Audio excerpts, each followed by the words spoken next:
नमस्कार मैत्रिणींनो, श्री स्वामी समर्थ सगळ्यांना। खूप दिवस झालं स्कूटी काय चालवलीच नव्हती, हातात पण घेतली नव्हती, म्हणून म्हटलं आज एक राऊंड तरी आणावा। त्यासाठी अशी मी गाडी बाहेर काढली होती आणि जरा थोडंसं वाटत होतं घाबरल्यागत, पण नाही तशीच नेली आणि नंतर वळवून गाडी अशी पुन्हा माघारी आणली।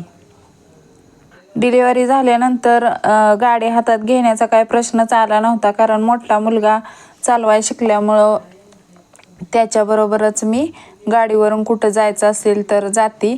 तर असं आज म्हटलं काय नाही, आज गाडी थोडी तरी हातात घ्यायचीच। मग असं माझं चाललं होतं गाडी चालवायची।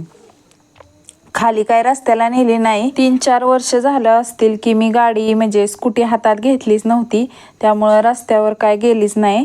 इथूनच 2 राऊंड घेतले।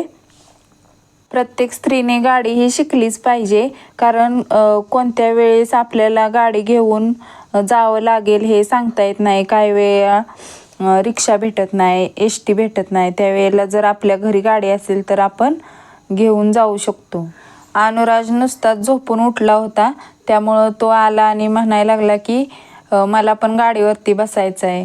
मग असा गाडीवरती बसला तोपर्यंत तिकडून आत्या आली आणि म्हणाली की अनुराज, मी तुझ्या पाठीमागं बसते, मला गाडीवरून फिरवून आण म्हणून। तोपर्यंत तिकडून सायकल घेऊन हा पियुष दादा आला बघा, अनुराजला सारखा चिडवत असतोय। तर असा होता माझा आजचा दिवस। व्हिडिओ आवडला असेल तर व्हिडिओला नक्की लाईक करा, चॅनेलला सबस्क्राईब करायला विसरू नका। धन्यवाद।